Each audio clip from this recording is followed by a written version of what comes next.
more 3D expertise is Bryce.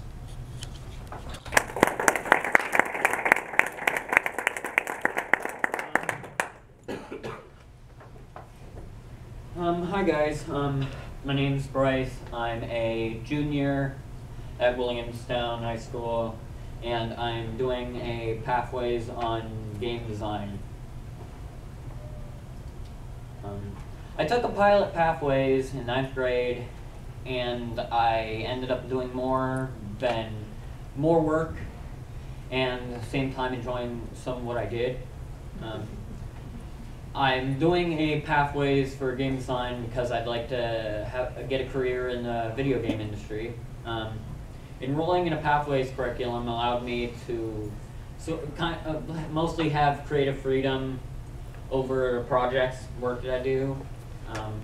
Not only do you need a basic knowledge of programming, but you also need to know how to use other tools and software.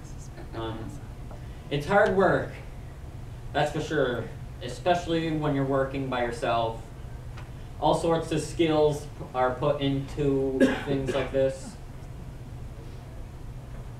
Workflow.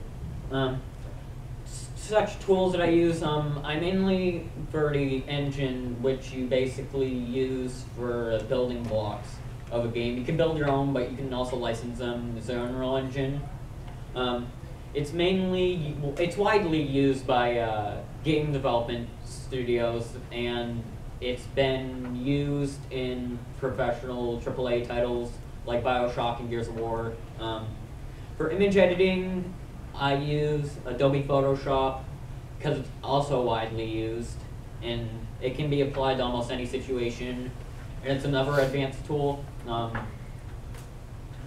For most of my modeling needs, I use Blender, which is an open source 3D modeling tool that's for free. I mainly use it for modeling and applying textures to things. Textures are like 2D images, which you place on a 3D model to give it a look. I also use Autodesk Maya because it's a widely used professional 3D modeling and animation software. That I use for most modeling and exporting models for use in the engine. I also use Visual Studio 2013 for C++ programming. C++ is a programming language that is also professionally used, and it's more advanced than like basic programming language.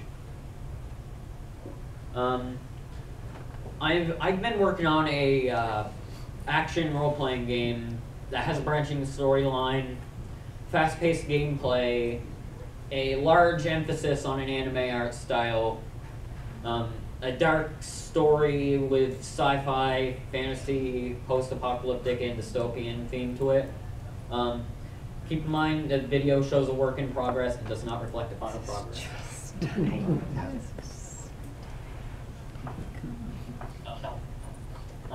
into your change the quality to the highest full screen.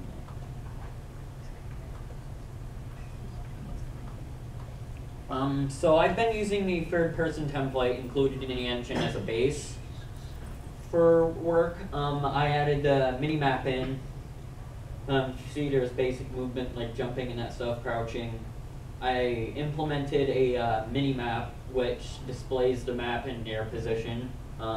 There's a targeting camera where you can basically look around.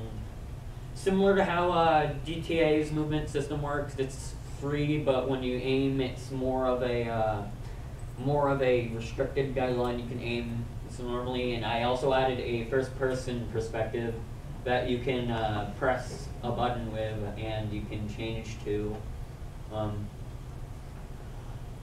It works like a first-person perspective. All you need to do is push of a button or a key, the V key on a keyboard, but you can also plug in like an Xbox controller and use it.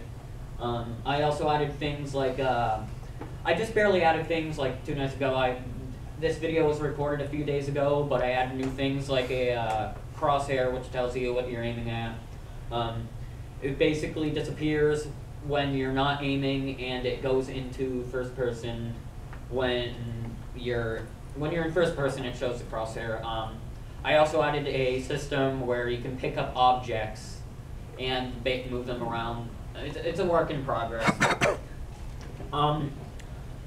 Next slide. My vertical pathways. Note that I'm a bit cynical, so I may offend people. But I personally believe that pathways is a progress that allows thinking outside of the box with personal learning instead of traditional learning curriculum that delusionally thinks of the learners as a whole, kind of like a herd of sheep, instead of individuals who have different needs and interests. It also allows for learning of topics that you most likely would actually use in a future career or real life. Next slide.